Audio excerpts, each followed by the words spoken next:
warahmatullahi wabarakatuh. Halo teman-teman, selamat datang di podcast Rakyat Kampus. Podcast di mana kita bicara apa adanya, kritis, jujur, dan berani menantang arus. Hari ini topiknya cukup berat, tapi penting banget buat kita bahas. Wah, apa tuh Kak? Jadi pemerintah kemarin baru saja menobatkan Pak Soeharto sebagai pahlawan nasional. Sebuah keputusan yang buat sebagian orang mungkin dianggap kehormatan, tapi buat sebagian yang lain ini justru bentuk pelupaan dan pengkhianatan terhadap sejarah. Sebelumnya, perkenalkan saya Nabila Zubdianasya. Dan saya Wita. Hari ini kita nggak cuma berdua, sudah hadir bersama kita aktivis mahasiswa dan sekaligus perwakilan Kementerian Sosial Politik dari BEM STAIPI Jakarta. Halo Bung Atif dan Bung Dava, gimana kabarnya? Halo, alhamdulillah baik. Baik juga. Gimana kabar kalian? Alhamdulillah baik juga.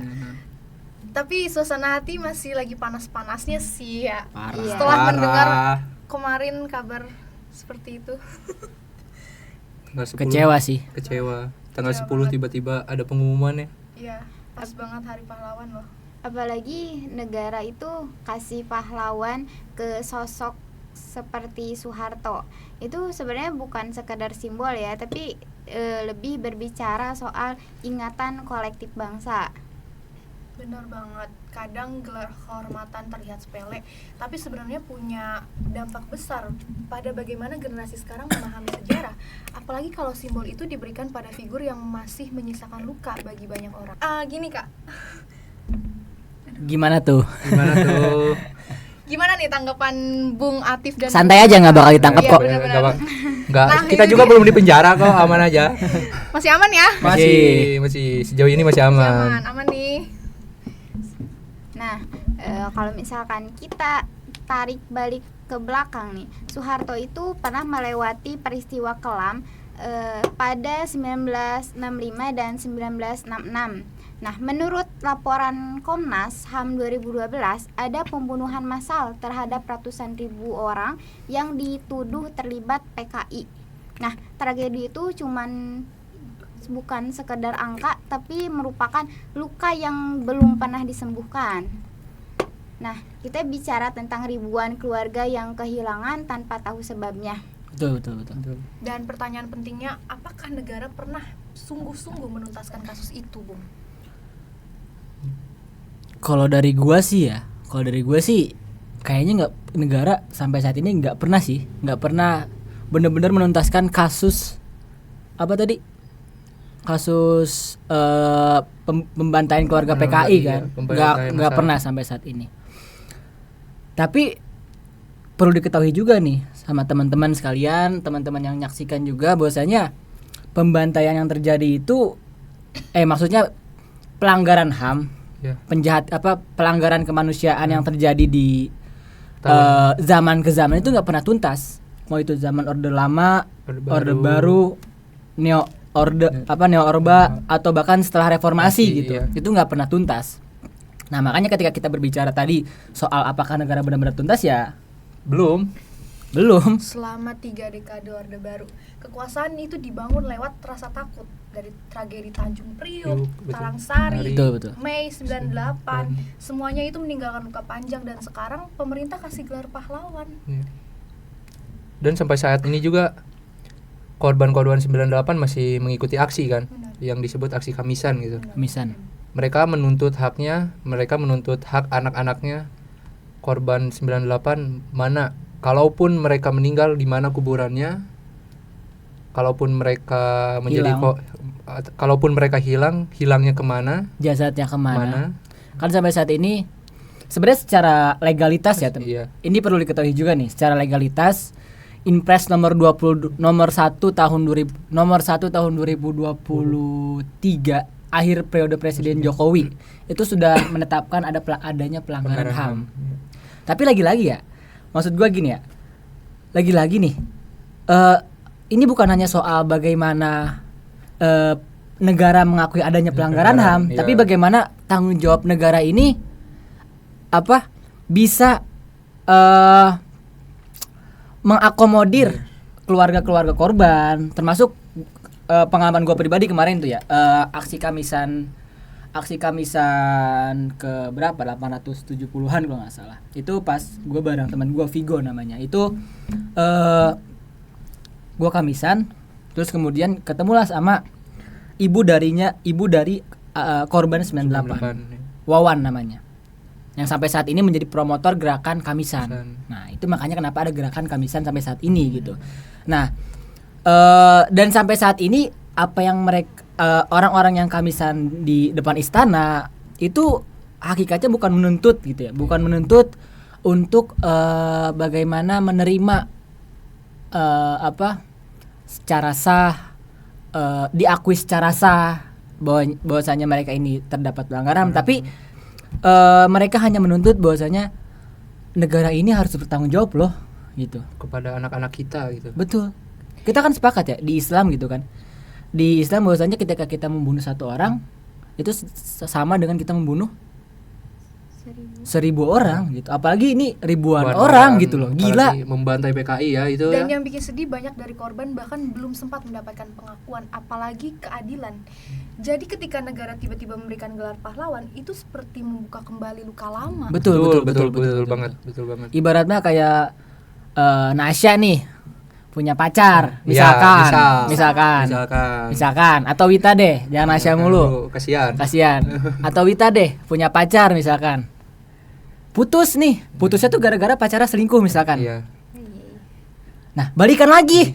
Berarti mengulangi luka lama. Ya, kurang lebih seperti itulah ketika kita membahas tentang ketika kita mengakui Soeharto ini sebagai pahlawan gitu. Nah, tapi masih penasaran nih Kak, kalau misalkan negara ini terus menolak tanggung jawab moral ini, apa artinya kita itu udah benar-benar siap buat berdamai dengan masa lalu? Wah, susah sih. Susah untuk berdamai dengan masa lalu itu susah. Susah sih. Karena gini, hati itu kan ibarat gini ya. Itu kan yang mereka yang hilang ini kan adalah anak-anak, mahasiswa. Terus kemudian orang-orang yang benar-benar berjuang pada saat itu gitu. Wawan, Wiji Tukul dan lain-lain gitu. Nah, itu yang mereka hilangkan itu adalah anak mereka gitu. Iya, anak mereka. Dan logikanya gini aja deh. Ketika kita sakit, ibu kita juga bakal ngerasa sedih lah. Apalagi kita meninggal gitu. Ya, apalagi kita dibunuh terus nggak tahu nih jasadnya kemana, kuburannya di mana. Sama halnya kayak kita mengulang sejarah ya, kayak pahlawan yang diangkat sebagai pahlawan tuh ada 10 ya. 10. Termasuk ada pahlawan buruh ya dari kaum wanita gitu, Marsinah gitu. Marsinah tuh kejadian Marsinah tuh terjadi ketika zaman Soeharto. Masa korban disandingkan dengan pembunuh itu, logikanya gak masuk gitu. Dan guru sejarah pun nanti bingung menjelasinnya ya, Marsinah nih korban atau apa gitu. Dan siapa pelakunya gitu. Nanti ditanya, Soeharto kan itu pahlawan juga, masa pahlawan itu membunuh ya. Gawat juga sih. Kacau juga itu ya. Itu kayak air sama minyak disatuin gak sih? Iya, nggak bisa sih. Nih gue kemarin dapat info langsung dari temen yang dia emang ada orang dalam.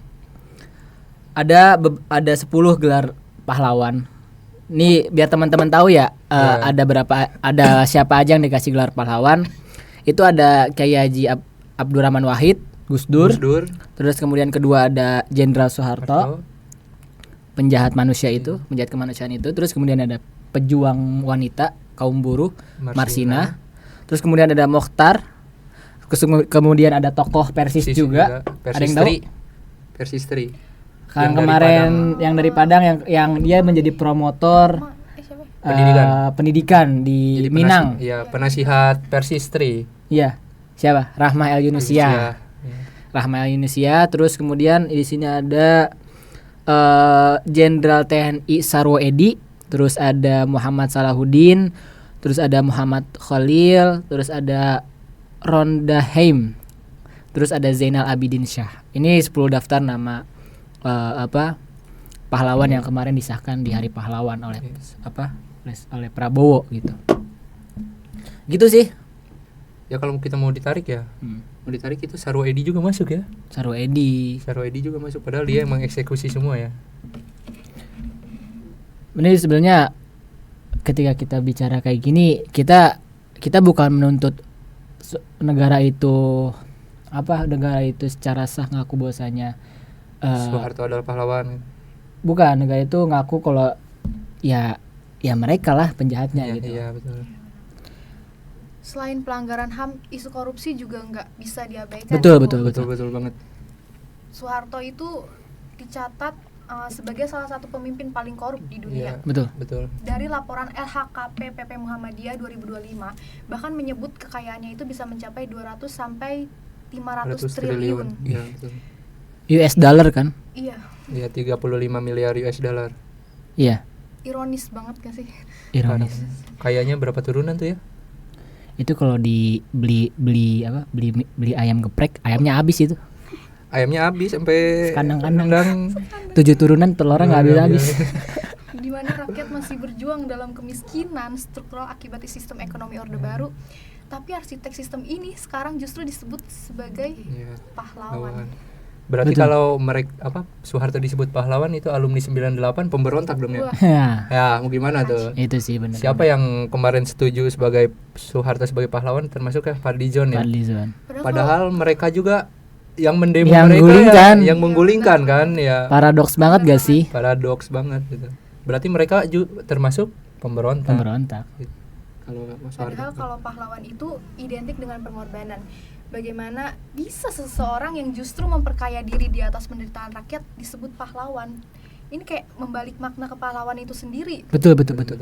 Malah mendegradasikan makna gitu kan. Ya, benar. Kita tuh korupsi paling sistematis dan paling epik yang pernah dilakukan oleh pemerintah Indonesia adalah zaman Orde Baru gitu, karena benar-benar sistematis gitu, nggak tanpa ada dugaan. Kayak misalkan kalau misalkan sekarang nih kita kasus korupsi, misalkan kemarin yang baru-baru wakil Kementerian Ketenagakerjaan Immanuel Ebezer, itu kan ya karena katakan kalau kita berbicara politik lah ya, katakan itu memang bukan kubunya Prabowo, bener gak? Ya, itu lawan politiknya dia, gitu. Sedangkan kalau di sistemnya Orde Baru itu benar-benar ketika berbicara tentang korupsi itu benar-benar bukan hanya satu orang yang main gitu, satu kabinet main. Benar tuh. Bahkan saya aja sampai berpikir, apakah kita ini lagi hidup di zaman ketika korupsi mulai dianggap wajar selama dibungkus narasi pembangunan. Benar banget sih. Benar banget. Nggak kepikiran gue loh. Bener sih. Bener zaman sekarang memang ketika kita berbicara korupsi, berita-berita yang beredar lah ya, itu banyak dinarasikan sebagai ini buat memajukan ekonomi rakyat. Artinya normalisasi hal lumrah ya. Artinya banyak orang masih melihat Soeharto ini sebagai bapak pembangunan. Iya. Kalau bapak pembangunan, Denlos juga bapak pembangunan kok. Itulah masalahnya. Denlos juga membangun jalan dari Panarukan ke Anyer. Dia juga pembangunan berarti. Siapa lagi? Abu Jahal juga berjasa kok. Iya dong, pahlawan dong. Iya. Kan enggak ya. Cara pandangnya enggak gitu maksud gua. Cara pandangnya ketika berbicara pahlawan ya, walaupun katakan enggak ada presiden yang bersih ya. Maksudnya enggak ada presiden yang sempurna. Tapi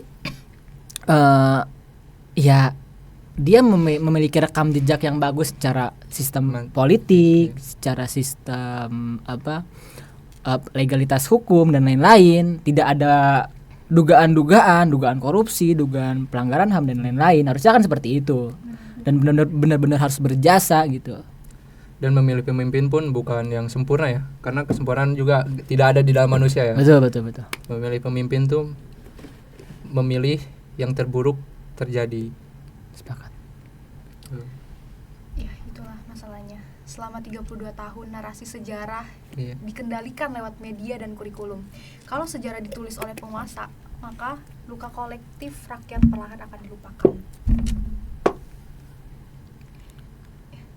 Nah, mungkin ini efek panjang dari sistem pendidikan yang enggak kritis terhadap masa lalu ya. Soalnya banyak banget anak muda sekarang itu mulai mengenal Soeharto itu dari meme-nya, meme. Oh. Nah, jadi iya, ada iya, foto iya. Soehartonya itu, terus kemudian ada tulisan enakan zamanku saya toh. toh. Iya, benar, itu. benar. Nah, dan mereka itu nggak tahu enaknya di zaman dia itu apa. Iya, benar. Apa di balik kenyamanan itu? Iya, benar. Apakah kenyamanan dengan ekonomi yang Stabil. pendidikan atau segala macam? Karena setiap zaman memiliki orangnya dan orang memiliki zamannya. Kalau kita lihat dari kaidah usul gitu ya. Liku lima kol wakol lima kom lima kol. Setiap setiap tempat itu ada perkataan dan setiap perkataan ada tempatnya. Pun ketika setiap zaman ada orangnya, setiap orang pasti ada zamannya.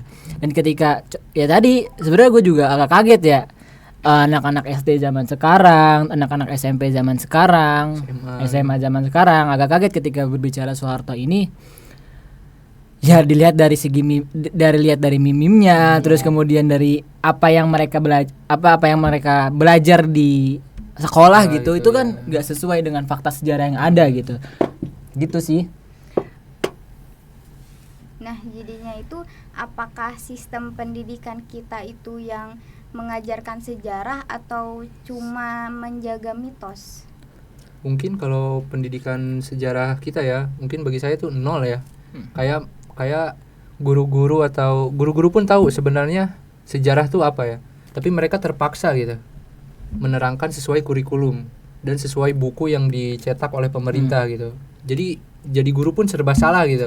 Serba salah. Jadi saya mau nerangin sesuai fakta, takutnya ya melanggar etika menjadi guru. Kalau menerangkan tidak sesuai gitu, tidak sesuai, takutnya kena kode etik lah ya. Nah, iya, kode etik. Nah, iya juga sih. Maksudnya kalau berbicara siapa yang salah ya, sistem sih yang salah. Yeah. Dan enggak sih kayaknya kalau berbicara sejarah itu siapa yang menang enggak sih? Iya, sejarah tuh. Tapi Indonesia gak pernah menang loh. Kalau di Maksudnya dalam sejarah? Maksudnya kalau kita lihat dari sejarah ya, gini deh, kita analogikan ya teman-teman. Sejarah kolonial Belanda yang kita tulis itu dipastikan kita menang. Iya, tapi nyatanya tidak. Kita nggak pernah menang lawan kolonial tuh. Tuanku Imam Bonjol memimpin perang Padri, ya. Perang santri waktu itu. Itu nggak menang. Mereka kalah. Tapi narasi sejarah yang dituliskan adalah kita menang gitu. Iya. Pun sama, itu kan menggambarkan bahwasanya sejarah itu ditulis oleh yang menang. Ya, logikanya gini deh. Gua jadi presiden nih misalkan, nggak mau lah nama gue jelek gitu. Iya. Apalagi berkaitan dengan pembunuhan kan. Presiden masa membunuh sih? Iya. Pasti bukan presiden yang membunuhnya, tapi tangan kanannya. Kaki tangannya pasti. Sebelum upacara di Istana Negara, ratusan aktivis sudah turun ke jalan di Jakarta. Bahkan ada spanduk besar yang bertuliskan menolak Soeharto pahlawan. Nah, penolakan ini juga datang dari luar negeri ya, kayak? Iya, betul. Nah, betul. Yang salah satunya yang menyoroti adalah lembaga internasional yang berfokus pada pelanggaran HAM yang ada di dunia, dan di setiap negara itu pasti ada lembaga itu. Amnesty namanya, Amnesty International. Nah, ini lembaga ini memang dia memberikan berita-berita yang otentik, berita-berita yang netral, berita-berita yang selalu mengungkap kebenaran gitu.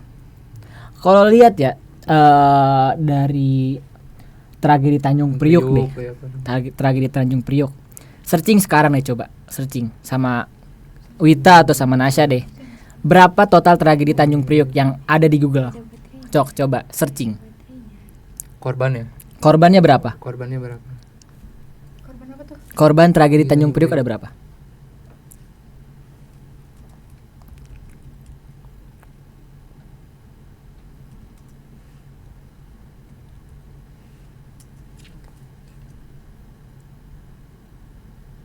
Berapa korbannya? Udah ketemu?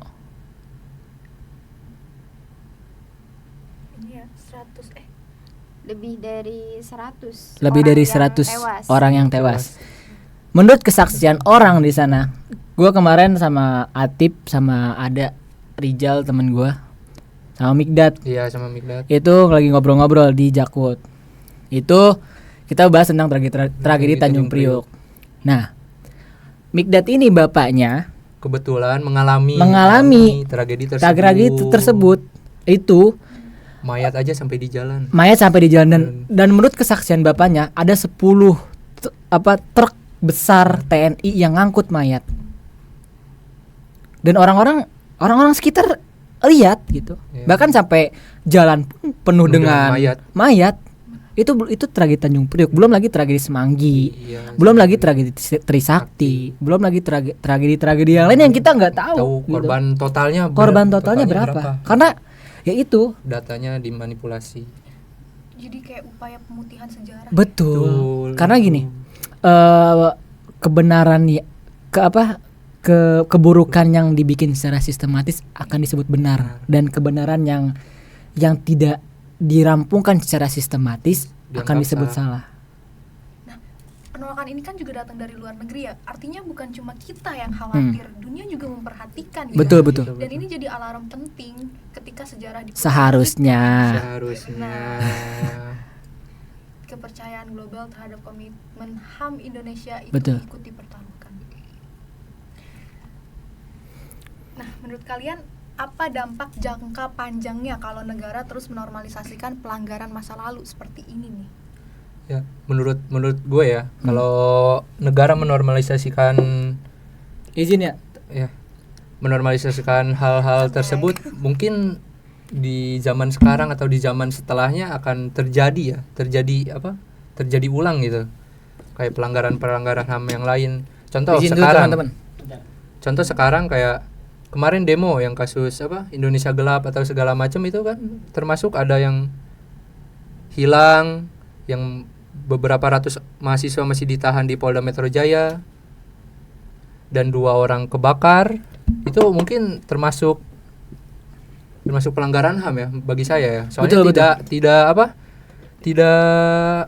kita tuh tidak bebas untuk berpendapat gitu. Padahal berpendapat di negara demokrasi itu adalah hak gitu. Sudah terjamin dalam undang-undang. Iya, betul gitu. Bisa dilihat di Undang-Undang Dasar Amandemen 4. Dan benar, ini menjadi perhatian penting juga bahwasanya apa komitmen negara kita untuk hak asasi manusia ini.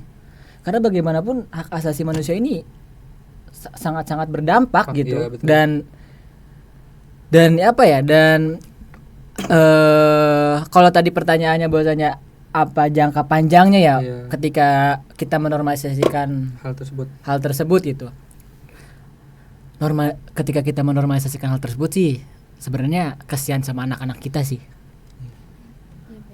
30 tahun kemudian, 40 tahun kemudian mereka nggak akan tahu kalau mereka belajar dengan hal yang salah akan terparadigma terus gitu, akan menjadi cara pandang, akan menjadi cara berpikirnya dia. Bahwasanya ya Soeharto pahlawan. Bahkan Sujiwo Tejo juga pernah bilang ya, negara kita ini negara minder ya. Betul. Bahkan untuk menulis sejarah pun salah gitu. Indonesia tidak pernah kan dijajah 350 tahun oleh Belanda. Nah, itu pun menjadi doktrin, menjadi minder. Berarti kita tuh tidak ada untuk step by step untuk langkah maju gitu. Iya, betul. Bagi anak-anak bangsa. Makanya kita pernah dijajah nih, berarti kita kaum terjajah gitu. Maksudnya doktrin tersebut lah yang harus dihilangkan. Harusnya. Ya harusnya gitu. Makanya kenapa negara harus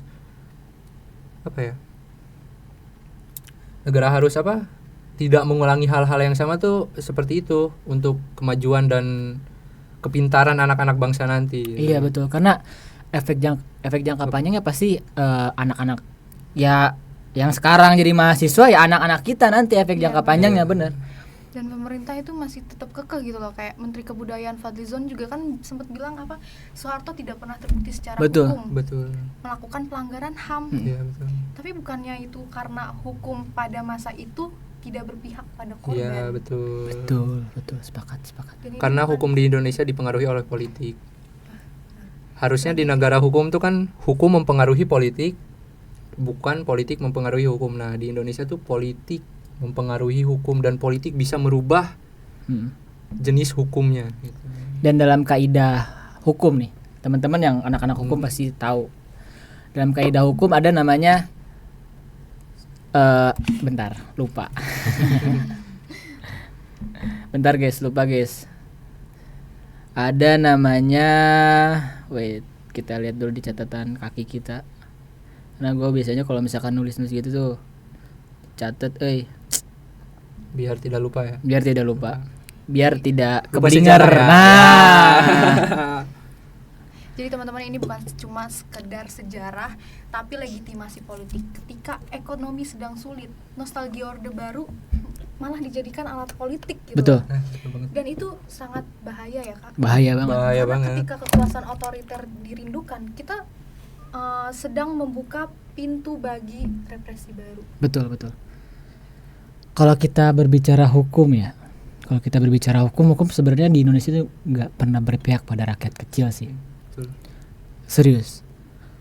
Sedangkan dalam kaidah hukum ini ada namanya yang tadi gue pengen sebutin tuh, salus populi super malex. Artinya itu kesejahteraan rakyat adalah hukum tertinggi. Tapi nyatanya apa? Nyatanya kan nggak pernah ada. Dan jarang sampai saat ini hukum yang berpihak pada rakyat gitu.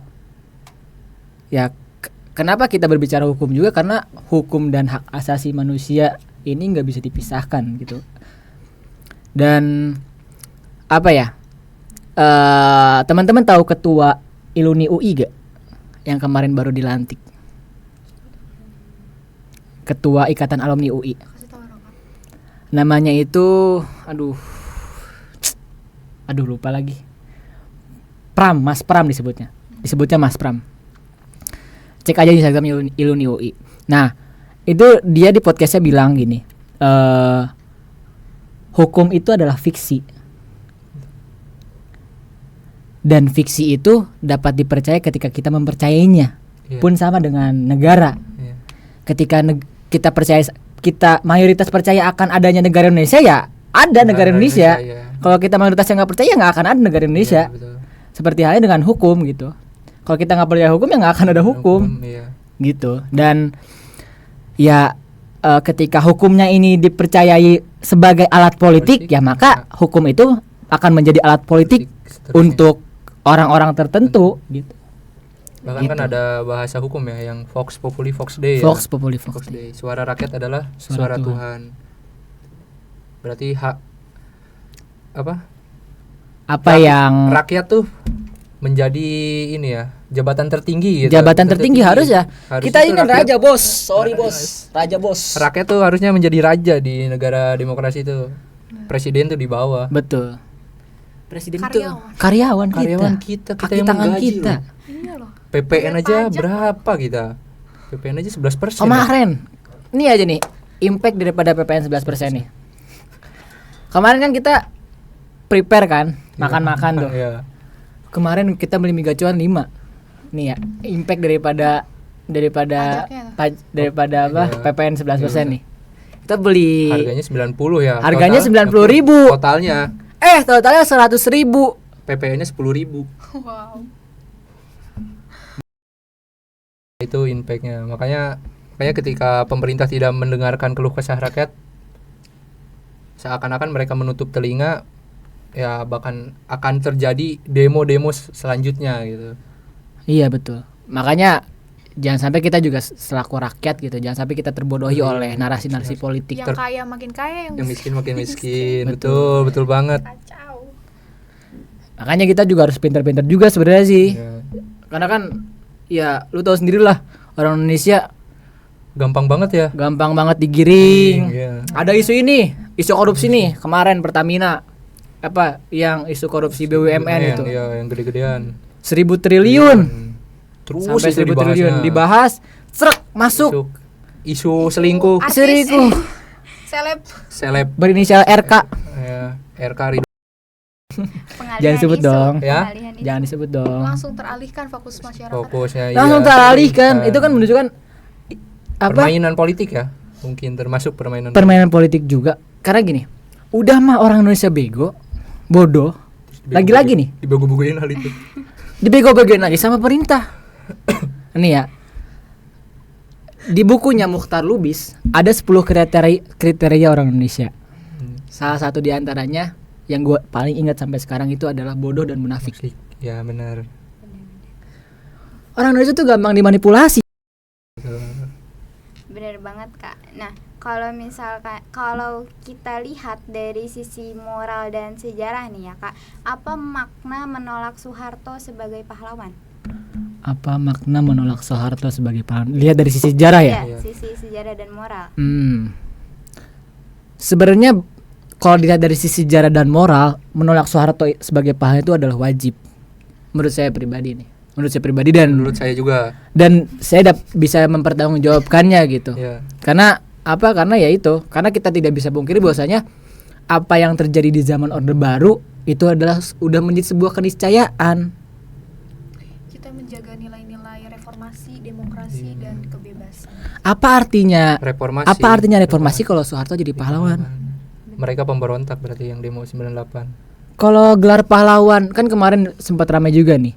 Kemarin Fadlizon bilang 82% koma sekian itu rakyat Indonesia sepakat Soeharto menjadi pahlawan. Kalau gelar pahlawan dihitung dari statistika, lantas ya harusnya Dendels bisa lebih mantep ya. Lebih mantep. Karena di zaman Dendels hanya dialah di Indonesia yang bisa bangun jalan dan kereta loh. Zaman Belanda tuh kan Belanda yang nyiptain jalan kereta. Iya. Maksudnya kalau dia kan menunjukkan cara berpikir elit politik kita juga gitu. Apa ya, mereka hanya memuaskan, hanya ingin negara ini terpimpin oleh negara ini tenang, aman, damai. Tidak ada nggak ada oposisi, tidak ada yang menyuarakan. Nih izin boleh kita geser dikit gak ke menantunya nih? Boleh ya. Siapa tuh? Ya Prabowo. Oke. Siapa tahu gak mau sebut merek. Izin Bapak Prabowo. Izin ya, jangan tangkap kami. Izin Bapak Prabowo dan Bapak Gibran Raka Buming Raka. Anak paling dicintai oleh satu bapaknya. negara. Gua nggak nyebut bapaknya ya. Gua juga nyebut bapaknya doang. Pasti bapaknya mencintai. Iya dong. Masa bapak nggak cinta anaknya? Iya nggak? Masa bapak nggak cinta anaknya? Pasti cinta dong. Pasti cinta dong. Iya. Makanya dicintai bapaknya dan rakyatnya. Itu dia. Nah izin Bapak Prabowo. Kemarin izin gibah ya Bapak Prabowo ya. Takut dikit udah deh. Iya. Kemarin gue nonton. Ntar dulu biar nyantai. Oke, chill. Kemarin gua nonton Dirty Vote. Teman-teman bisa nonton di YouTube. Betul, ada yang di Dirty Vote. Kepemimpinan Prabowo ini terbentuk oleh 3 O. Otak, otot, dan ongkos. Makanya di era Prabowo yang diamanin adalah kebijakan-kebijakan ekonominya. Prabowo, kita lihat deh. Di awal pelantikan beliau udah menjanjikan 8% pertumbuhan ekonomi. Gunjang ganjing isu pajak. PPN 12%. Set gonjang ganjing lagi. Sri Mulyani berhenti. Gak lama demo. Iya, Indonesia gelap. Nah, ketika kan Prabowo bilang kan di istana kan. Iya. Kenapa gue bilang otak, otot dan ongkos? Ini selebihnya teman-teman bisa baca, bisa nonton lah di YouTube-nya Dirty Vote lah. Tapi yang gue bisa ringkas dari 3 O ini adalah otak, otot dan ongkos ini. Saking insecure-nya Bapak kita Prabowo Gibran, ketika ada orang oposisi, ketika ada orang yang dianggap kontra atas kebijakannya, itu bilang makar, anarkis, apalagi terorisme dan lain-lain lah, narasi-narasi yang negatif lah. Padahal kan kita tahu bahwasanya revisi undang-undang TNI yang terjadi di pemerintahan Prabowo Gibran ini adalah bentuk bahwasanya kekuatan militeristik ini sangat kuat di pemerintahan Prabowo Gibran. Bahkan bisa jadi apa yang sudah Orde Baru lakukan dilakukan kembali oleh betul banget rezim Prabowo Gibran. Tidak bisa dipungkiri bahwasanya ya pemerintahan Soeharto sama dengan pemerintahan sekarang. Ya bisa jadi mungkin kedepannya. Iya, soalnya militer menguasai pemerintahan. Iya, sekarang ada kurang lebih 250. Nih, kalau salah silakan teman-teman ya. Intinya ada kurang lebih ratusan pangkalan militer dan itu tersebar di berbagai daerah. Ratusan pangkalan militer loh. Bahkan yang memegang program MBG ya, itu kan militer kan, bukan badan gizinya. Bukan badan gizi. Bahkan ketuanya pun Ayam katsu suruh lu siap gerak. Iya, siap gerak itu. Push up sana. Suruh push up, siap dan laksanakan perintah. Iya. Kan gak gitu, bro. Iya. Maksud gua, come on lah. Teman-teman kita, rakyat Indonesia juga harus sadar bahwasanya militeristik yang terjadi di era pemerintahan Prabowo Gibran ini bisa jadi akan membawa ya zaman balik lagi ke zaman Orde Baru gitu. Iya, benar. Jadi ya semuanya. Terima kasih Bapak Prabowo Gibran sudah membawa Indonesia menjadi lebih gelap. Ya, lebih gelap ya, bukan. Tolong Pak, bebaskan Pak kawan-kawan kami Pak.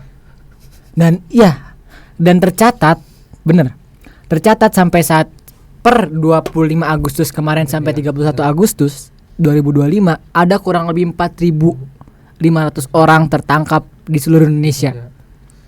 Dan ratusannya masih di Polda Metro Jaya. Dan 450-an ya? 450-an. Teman-teman bisa cek di Amnesty. Itu ada di Polda. masih ditahan sampai saat ini di seluruh Indonesia ya. Di Polda Metro Jaya. Dan yang lagi ramai banget yang 2 orang hilang ya. Yang kemarin itu yang di antara orang yang hilang demo saat di Brimob Kuitang ini. Ini kan ada 2 orang yang belum ketemu sampai kemarin kan sebelum isunya ramai. Dan ternyata ada penemuan kerangka. Dan setelah dites DNA. Kerangkanya sama keluarga korban Reno sama Farhan kalau nggak salah namanya itu. Ternyata sama. Ini kan mirip sekali gitu. Bahwasanya apakah akan terulang kembali? Bahwasanya pembungkaman, bahwasanya represivitas aparat itu terjadi di negara kita. Dan tatayan lah anjing. Kalau kita berbicara reformasi Polri. Iya.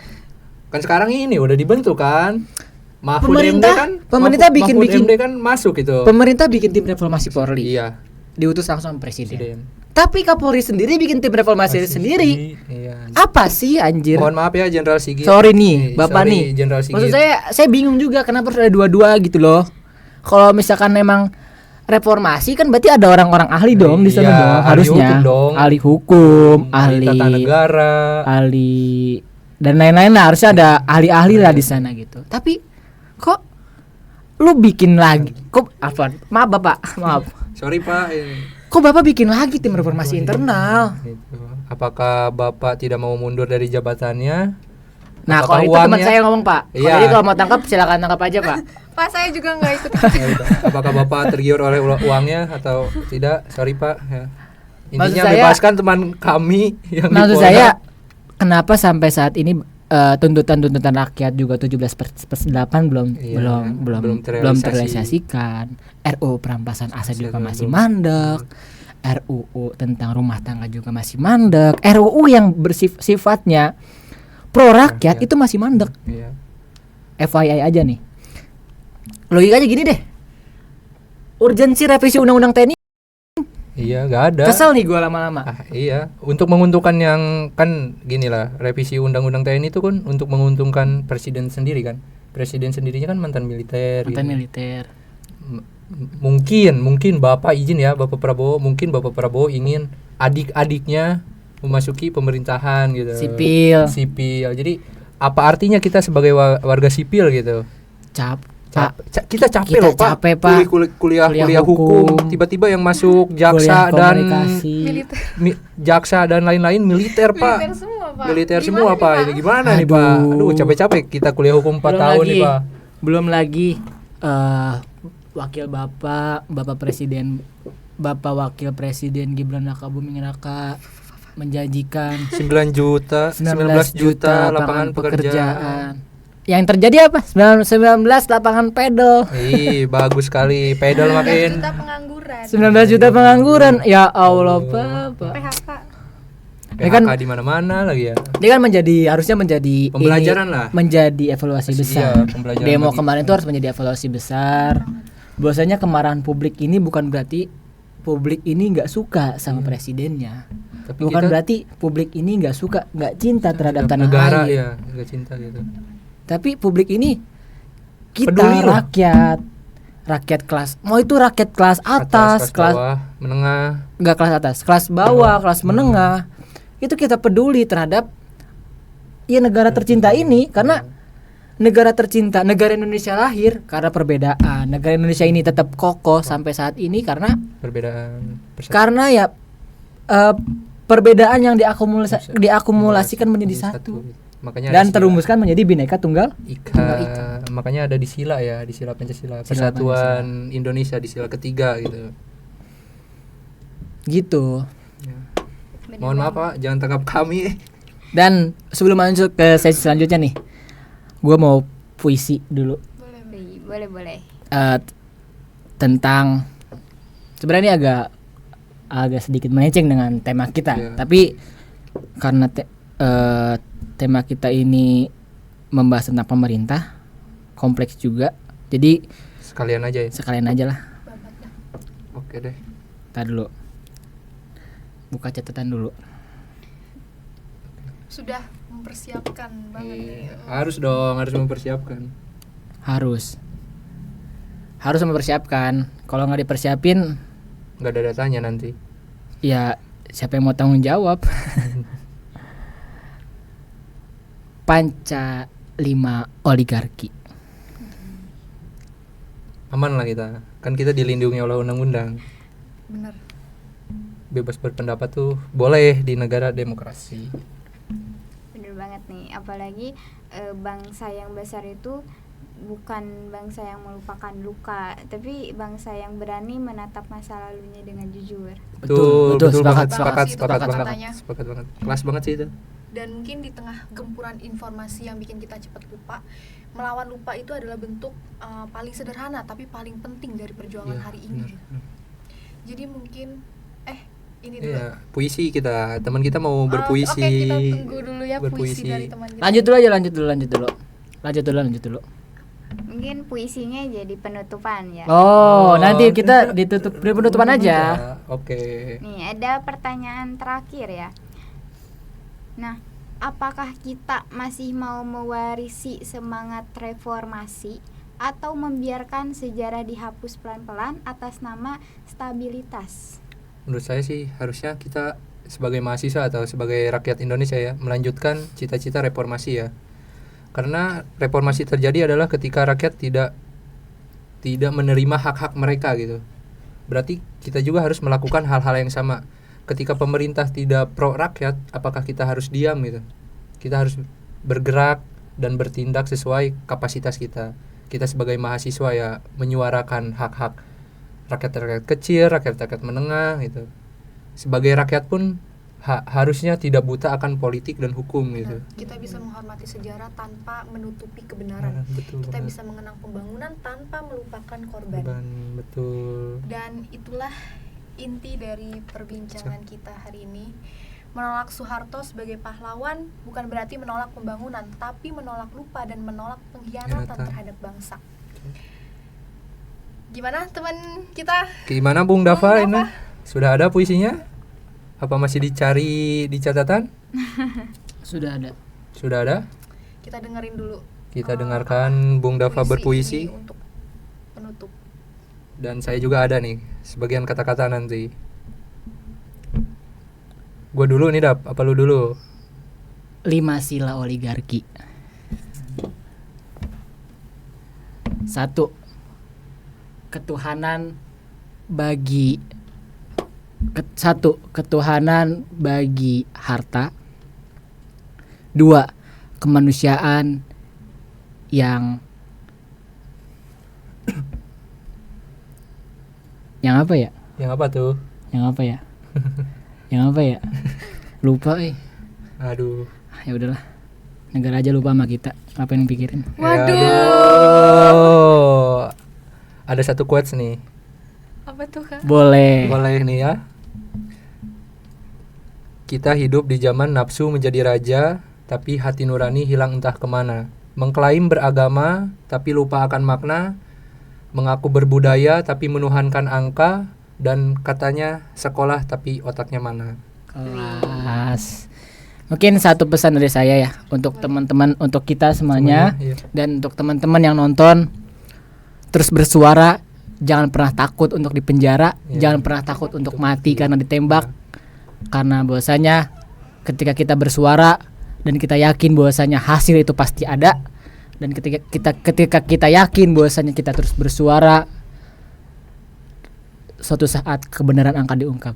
Sedalam-dalamnya bangke dikubur pasti bakal kecium, dan nggak dikubur juga bakal kecium gitu bangke mah.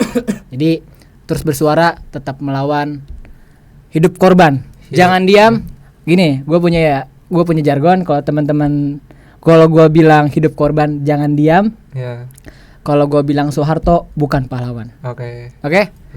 Hidup korban jangan diam. Soeharto bukan pahlawan. Oke, terima kasih kepada Bung Atif dan Bung Dafas karena sudah menyempatkan untuk hadir di podcast kita perdana loh ini. Semoga kedepannya kita bisa terus bekerja sama sih ya. Oke, teman-teman, teruslah menjaga ingatan dan terus bersuara karena melawan lupa juga bagian dari perjuangan. Sampai jumpa di episode berikutnya Rakyat Kampus. Tetap kritis, tetap berani, dan jangan pernah berhenti bersuara. Satu kali lagi. Hidup korban jangan diam, lawan Soeharto bukan pahlawan. Oke? Apa tuh? Gimana? Kalau gue bilang hidup korban, jawabnya jangan diam. Kalau gue bilang jangan diam, jawabnya lawan. Kalau gue bilang Soeharto bukan pahlawan. Oke? Hidup korban jangan diam, lawan Soeharto bukan pahlawan.